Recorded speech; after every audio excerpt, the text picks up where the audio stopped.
One of our fears was that people might think that topical discussion of science and social studies in an ELA block is enough. And we would argue that that's a start, and that's wonderful, but it's not enough to truly allow students to be immersed in that content and in the knowledge that they need to have that application and transference that we would hope to see. Welcome to Season 2 of the History Matters podcast. I'm Dr. Kristen McQuillan, Executive Director of Knowledge Matters. This season, our hosts, Kier Butts, Barbara Davidson, and Ebony McKeever, along with their guests, will tell the story of how elementary history instruction serves both literacy and civic goals. Hi, I'm Barbara Davidson, one of the hosts of the History Matters podcast. I'm also president of Standards Work, the parent organization for Knowledge Matters.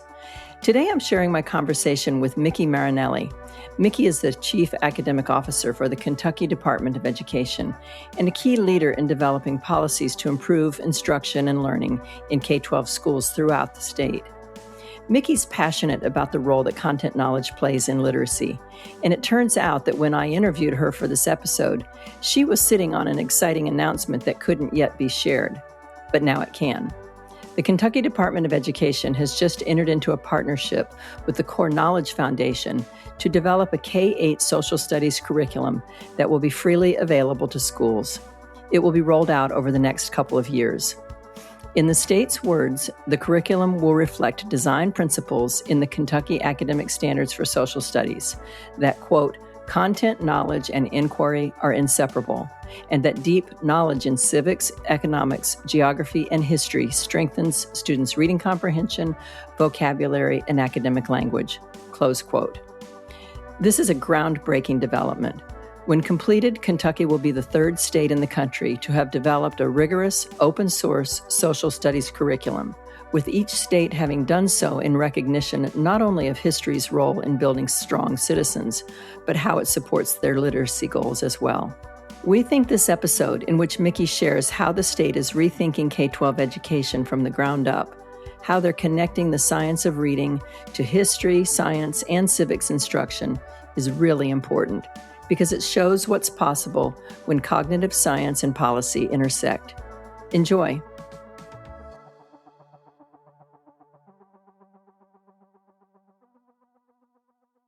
I know Kentucky's investing heavily in literacy, Micki, and that this investment includes training teachers in the science of reading.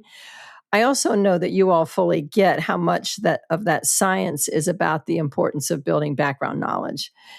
Can you talk a little bit about how you personally have come about prioritizing the science of reading? Absolutely. We have had truly sort of a sea change across our state as it relates to what high quality literacy instruction looks like and what are the essential components of reading.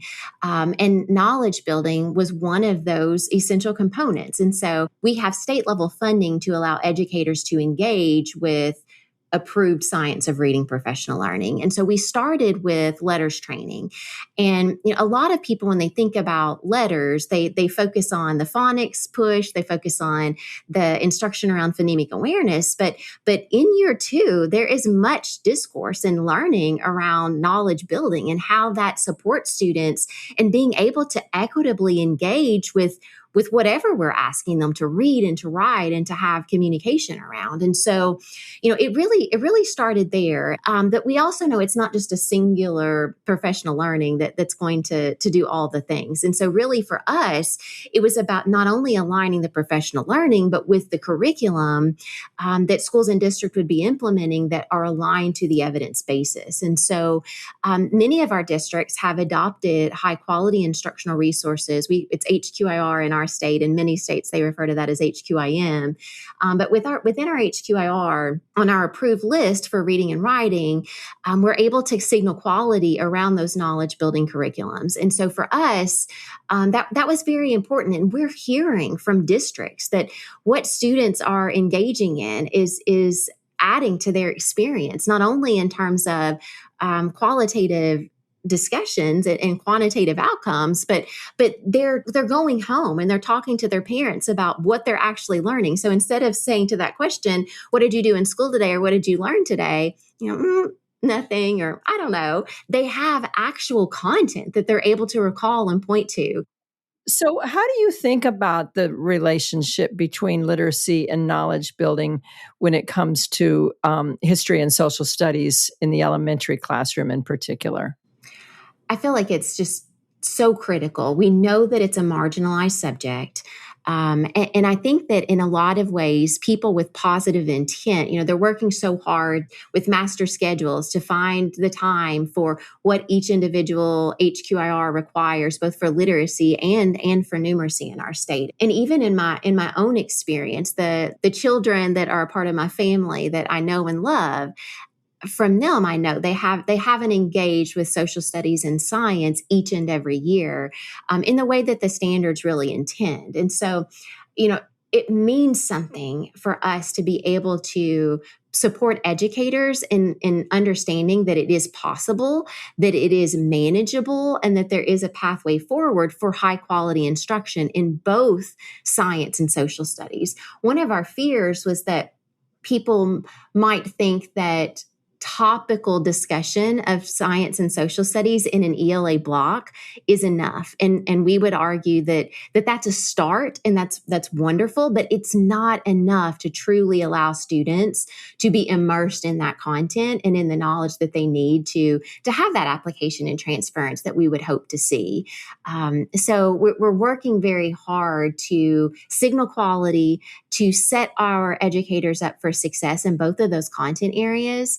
And we're taking some serious moves to ensure that resources exist to provide high quality instruction in both of those content areas, in addition to literacy and numeracy. I'm so grateful to you for making that point. Is there a light bulb moment when any of this started feeling urgent for you? When I say this, I'm talking specifically about, the need to do more with science and social studies in particular. I think it's something that I have known and believed from the beginning. But when we're looking at our outcomes, we are seeing growth in our state in both reading and math. And I'm just so proud that recently the education scorecard was released, and it showed that based on recovery from COVID, Kentucky is 5th in reading and 8th in math among other states. But for us, I also believe very strongly that we're not where we want to be. And part of that is because I know that we need to better support students in both science and social studies to ensure that there is additional support to expand upon their literacy knowledge and ability to engage in informational text and in complex grade level text across all of the disciplines. We want to see student writing improve, and that they are supported in thinking and writing like is appropriate to that discipline. And the only way that can happen is if there is dedicated, consistent, high quality instruction in both of those content areas to supplement what students are receiving in literacy as well. So I suspect that there's a playbook from having done this work in literacy that you might at some point hope to apply to these other disciplines. But can you lay out what your work looked like in terms of this movement toward high quality curriculum? Well, I think that, what we first started doing, so back in 2020, we became a part of that Instructional Materials Professional Development Network. And so I think now we are one of 16 states who are a part of that CCSSO network. And CCSSO is the Council of Chief State School Officers, right? Yes, thank you. Yeah, and I'm very familiar with the work of that network, the IMPD, as you say, the Instructional Materials and Professional Development Network. It's a great collective of states. And so it was those conversations that really supported our thinking about how in a local control state, as most states are, we could signal quality around instructional materials and the vision that we would want to establish for what high quality instruction looks like for particular content areas. And so we have a model curriculum framework in our state that's required in law. And the whole first section, we revised and focused on curriculum development and a process for local schools and districts that would curate feedback from multiple stakeholders.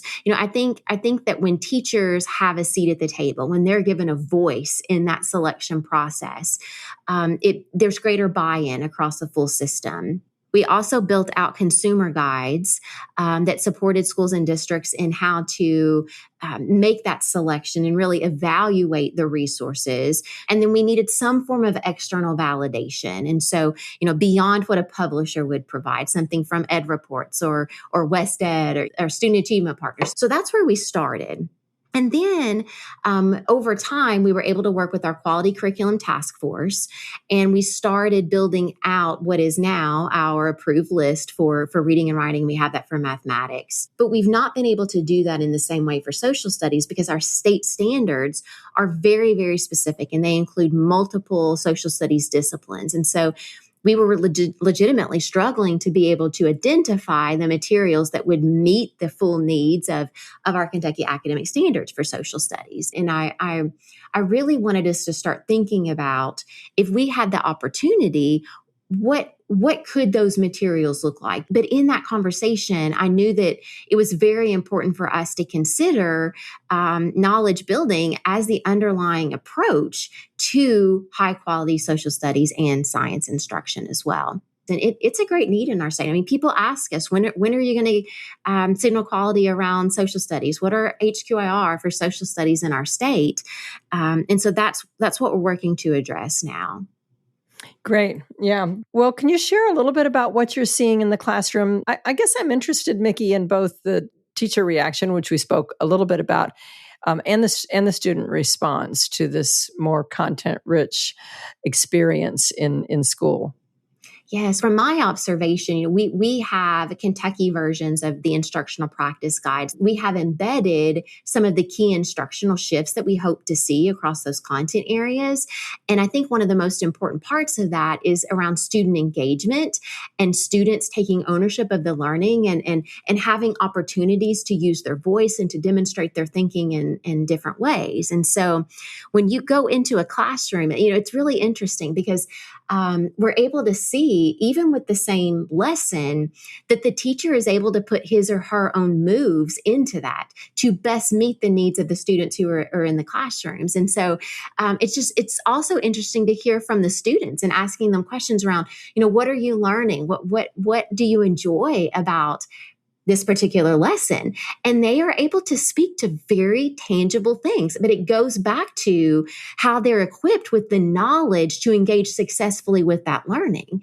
And so, that's where you hear conversations around human anatomy, or there's some units around birds in one of our instructional resources on the approved list. And sometimes educators have had it up to here with conversations around birds, but for the students, they are fully enraptured and engaged with that content. And it's such a joy to hear from them and to see their experiences. The War of 1812, like things that, you would never expect sometimes for elementary school students, but it's the curriculum and those resources that are preparing them to engage with that knowledge and content. And again, they carry that forward with them. It's so inspiring. It really is. So, Micki, what have been the results of this investment that you all have made in literacy in particular in recent years? I am happy to report we are starting to see a real impact on student outcomes. And so when we even just think about teachers who have gone through letters training, we can very clearly say that in those systems who have higher percentages of letters trained teachers, and really when I say that, it's that learning around the science of reading, we are seeing increases in student proficiency. So we're seeing gains in proficiency and, equally as important, reductions in novice scores. And so high quality instruction is having an impact across our state, and it's to be celebrated. And districts are working very hard, and we have the opportunity to partner with them with our school-based literacy coaches in our Kentucky Early Literacy Leadership Network. And all of that is really meant to be support to them, because it's hard work. It is hard work, and seeing growth and gains, it takes time. And so we want to be able to support folks in staying the course, and in keeping the main things for the benefit of that student experience.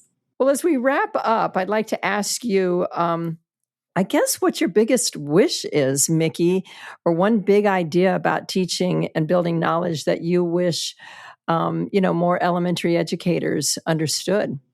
So for me, it's always about the student experience. And, when I think about literacy, and the doors that are open and the opportunities that can be available when students are strong readers, when they're proficient readers, that's what we want for each and every student. And I think it's so easy for us sometimes to feel like it's the ELA teachers that have ownership over literacy strategies and instruction.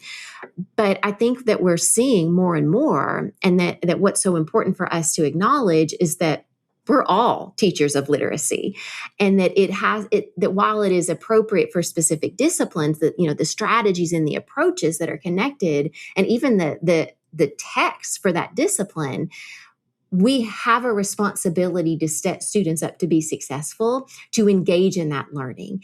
Again, it's a life skill. They're going to be able to translate that regardless of their career, regardless of their future context.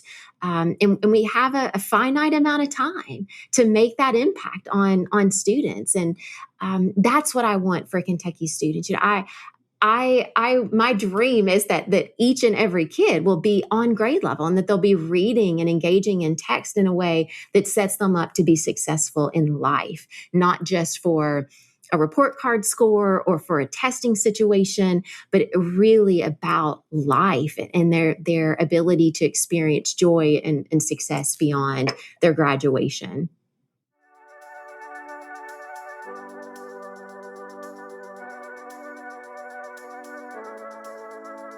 To learn about the Kentucky Department of Education and Micki's work as Chief Academic Officer, visit the links in our show notes.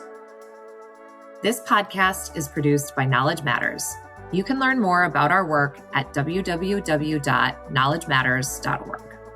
To catch all of the History Matters podcasts, make sure you subscribe on Apple Podcasts, Spotify, or wherever you get your podcasts. Thanks for listening.